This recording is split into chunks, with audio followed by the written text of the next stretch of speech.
Welcome everyone to a Minecraft Java Edition tutorial. Today I'm going to be going over how to make a Basalt generator for Minecraft 1.16. So to start this off, we have two different kinds of blocks here. They are both Basalt, and that word in the background is also written in Basalt. So if you're trying to get this material for your construction projects, this is a fantastic little farm for it. Okay, so as a brief example of what's happening, this is the generator we are going to create. So a little bit of redstone to do it, but you just come up here and it just keeps shoving them down. It is much faster than what I've seen for standard Basalt generators. I wanted something that would actually just constantly be able to give you Basalt if you were sitting here mining it. So yeah, stay tuned and let's build this together.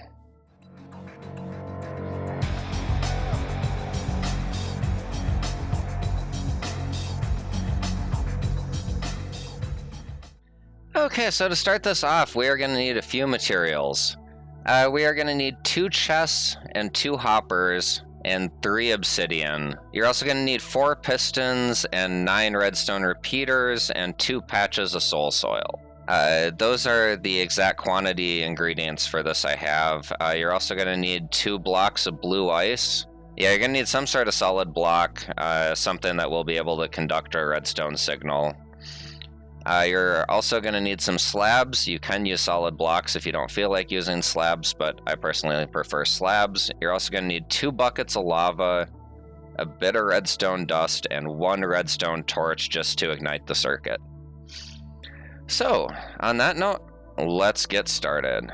Okay, so first thing first, we are going to dig 3 spots down like that into the ground.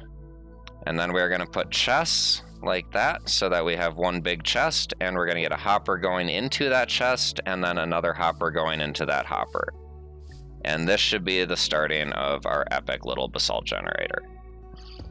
Okay, so then we're going to take some solid blocks and put 1 on each side like that, and then grab a piece of obsidian and put it right there. Then we're going to come off of the obsidian with 2 more solid blocks and grab some soul soil to put right there. So we got that all nice and neat. That should be the starting of this. Okay, so now that we've got our little collection system in, we're going to come up to the top and put 1 more block on like that, and then we're going to come off the back and put 3. Just like that. And then we're going to come out 1 more kind of diagonally.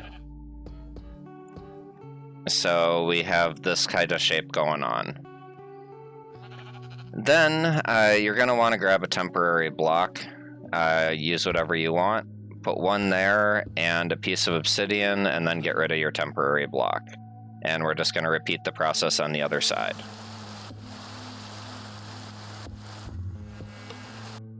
Okay, so now that we're all happy and we got our pieces of obsidian, this piece down here is so that you don't chew through it with a pickaxe, and these 2 are to stop your pistons from getting pushed. So we're going to want to put a piston against each one facing inward, exactly like that.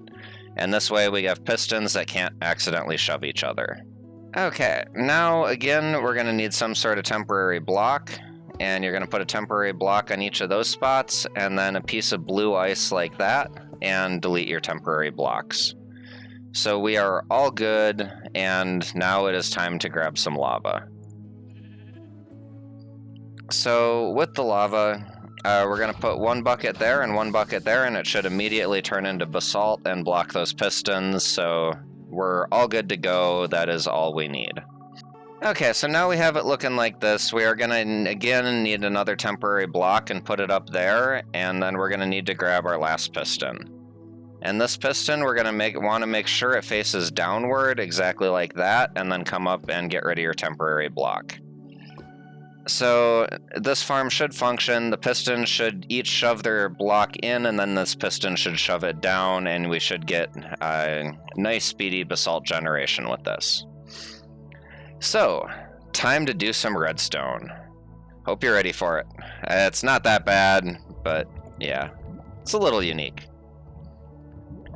Okay, so to start this off, I'm going to use slabs, but I'm going to come out 2 so that I've got a one space between that. And then I'm just gonna make a 4 wide path and come out and kind of make a circle. Or, well, I guess it's more of an oval, but looking exactly like that. Then we're gonna grab some repeaters, and the number of repeaters here matters. You need 6 repeaters, and they need to go in a circle. So it's gonna flow this way and then that way. You can flow your circle whatever direction you want, but you're gonna need all of these set on 3 ticks.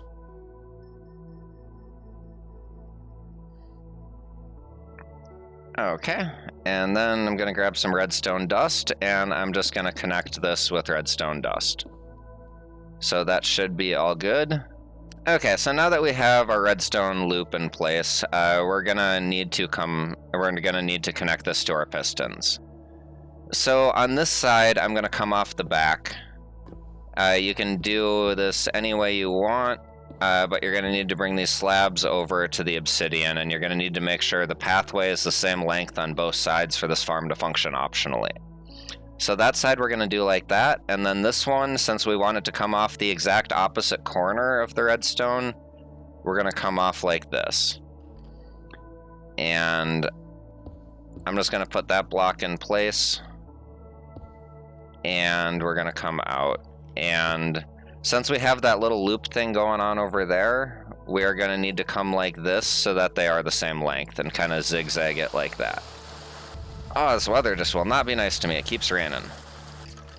Okay, so now that we've got our pathways in place, we should be clear to connect this. So just going to run redstone up right to the top of that block of obsidian, and then we're going to do the same thing on the other side.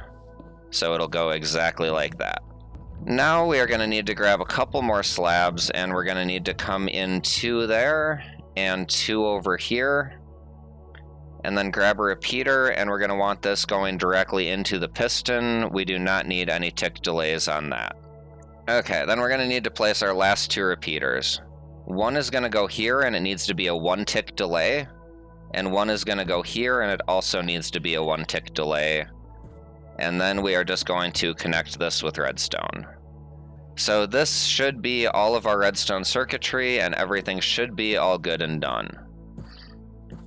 Now, to start this farm, you're going to have to be a little bit speedy about it. So place 1 slab right beside any piece of redstone in this loop. Then we're going to need to grab our redstone torch, and this is the part where we're going to have to be speedy. What we need to do is, as quickly as possible, place and destroy this torch, and it'll get this loop going. If you go too long, it'll mess this up, so you got to be really careful to be quick about it. So here we go. And there we go, and you see the loop is functioning, and it is going around and around and around.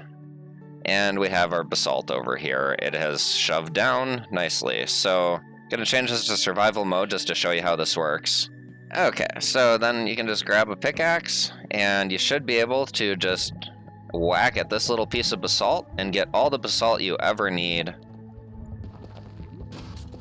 And it just gets shoved down continually, so you just have really fast basalt generation with this farm. And as you can see, it is functioning to shoving 1 from each side pretty much consistently. So in that little bit of time, we have collected 15 basalt, so the farm is definitely functioning. As soon as it fills up and gets stocked up with basalt, it goes completely silent. So yeah, that's about all there is to this farm. Definitely seemed better than a lot of the other basalt generators I've seen out there, because it shoves it down faster. It's really nice to get it coming in from both sides. But yeah, if you found this tutorial useful, definitely be sure to hit those like and subscribe buttons so you can see more content like this, and hopefully I will see you later.